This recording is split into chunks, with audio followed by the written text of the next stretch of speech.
नमस्कार मु सत्यनारायण बेहेरा आपण मानकु SN Behera Odia YouTube channel को स्वागत करुच्ची।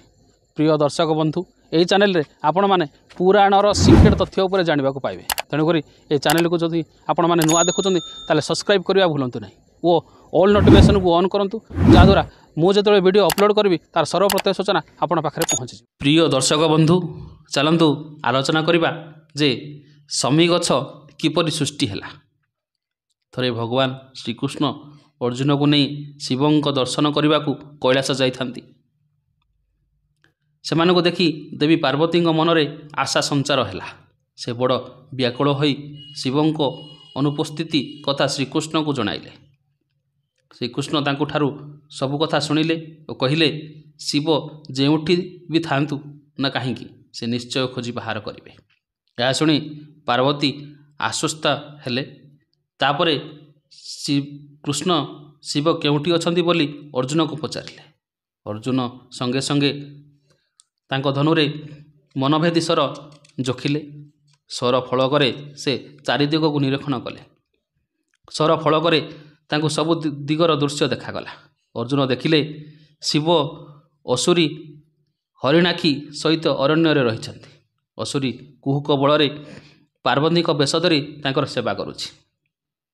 शिव ता मायारे बल होई तांको पार्वती भावी आनंद रे अछंती। से एकथा श्रीकृष्ण और देवी पार्वती को जणाइले। शिवं भली जगपुरुष असुरी मायारे पड़िथिबार जानी प्रभु श्रीकृष्ण बड़ आश्चर्य हेले। देवी पार्वती शिवं को असुरी मायारू मुक्त करने को श्रीकृष्ण को निवेदन कले।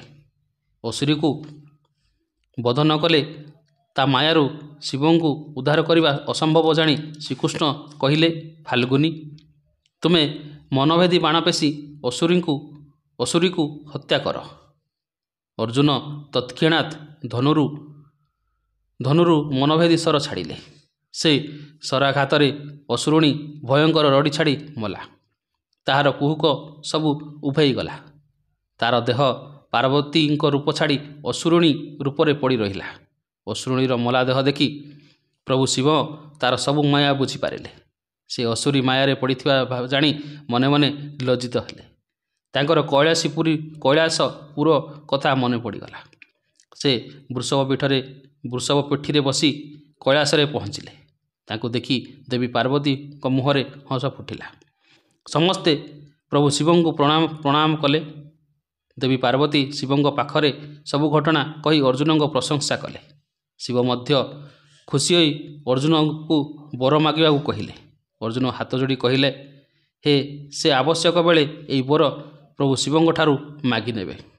प्रभु शिव सम्मत होई कहिले धनंजय मोर एई वर तुम मानकर अज्ञातवास बेले दरकार रे पड़िबो। तुमे सेते बेले मते स्मरण करी भूईरे दुईटी गार काटिबो। से गार मध्यरु गोटिए गछ सृष्टि हेबो। से गछर नाम हेबो समी गछ। तुमे माने से गछर कोरड़े समस्त अस्त्र शस्त्र रखी निर्भय अज्ञातवास करिवो।